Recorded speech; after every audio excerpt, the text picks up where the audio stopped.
Intercoeteira. Para podermos falar sobre o Tratado de Tordesilhas, precisamos compreender o que foi a bula intercoeteira. Antes de ser assinado o Tratado de Tordesilhas, ocorreu a bula intercoeteira ou bula papal, pois durante a expansão marítima comercial, Portugal e Espanha eram as nações pioneiras no processo de expansão. E por um determinado tempo, a disputa entre esses países eram pacíficas, mas durou por pouco tempo, pois a descoberta de novas terras feitas por Cristóvão Colombo acirrou a competição entre as duas potências, ameaçando de certa forma a paz entre os dois reinos.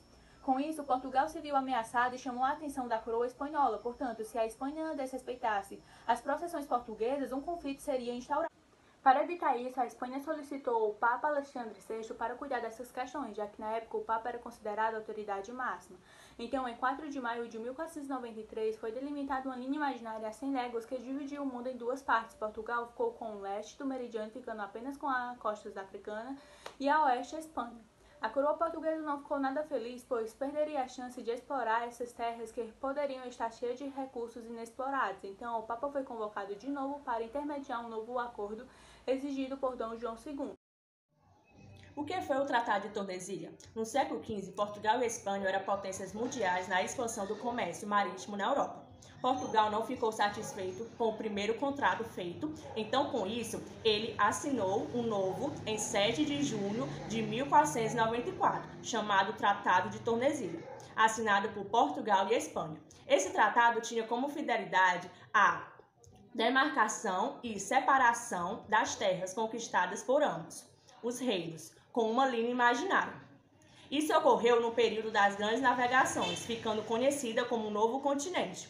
Essa linha imaginária passava a 370 léguas de Cabo Verde, o território a oeste. A linha ficava com a Espanha e a leste pertencia a Portugal. Tudo bem, me chamo Pablo e agora eu vou falar sobre a reação dos demais países europeus e o fim do Tratado de Tordesilhas.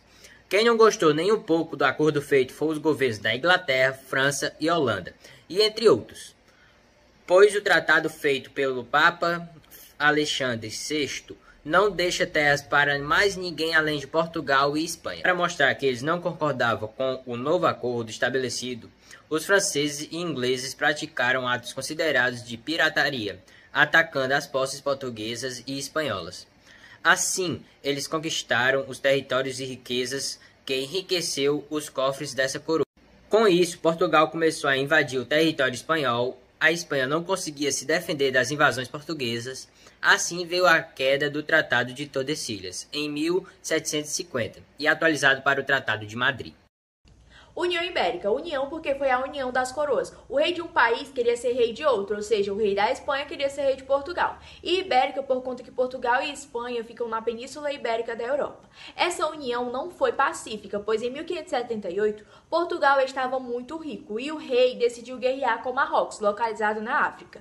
Foi uma batalha de Acatequibe, onde o rei de Portugal perdeu a batalha e morreu. Portugal necessitava de um novo sucessor. O rei não tinha filhos e naquela época era muito perigoso não ter filhos, por conta do grande poder das grandes famílias e dinastias.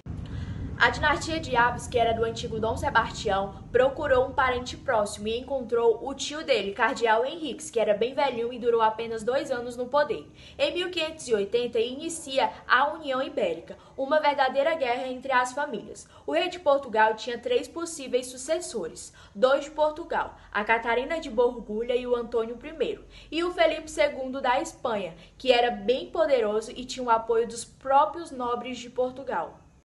O rei da Espanha acaba se tornando o rei de Portugal também, e praticamente sem conflitos, com o apoio de alguns portugueses. Esse período da União Ibérica durou 60 anos, sendo 3 reis ao todo, Felipe II, Felipe III e Felipe IV.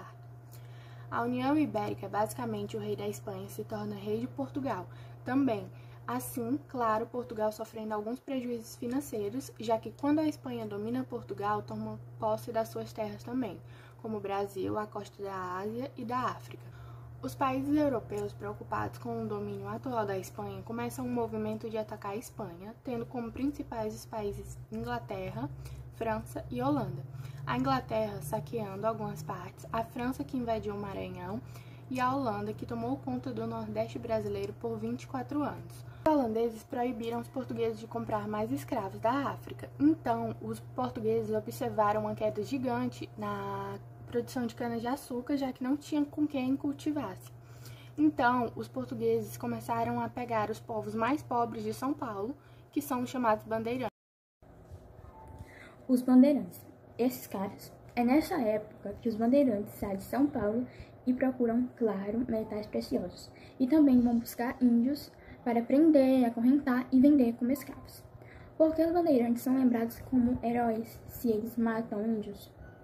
Por causa deles, eles acabam invadindo esse território que não era brasileiro. E esse território brasileiro acaba crescendo. Então, o bandeirante, atrás do índio, ele vai durante anos caminhar no meio do mato. E no meio do mato, eles vão ficando, muitas famílias dos bandeirantes vão ficando. E que tipo de mato? Mato Grosso do Sul, de Goiás. E é por causa disso que o território brasileiro ficou maior. Então, a União Ibérica é um período que o Brasil passa por muita crise.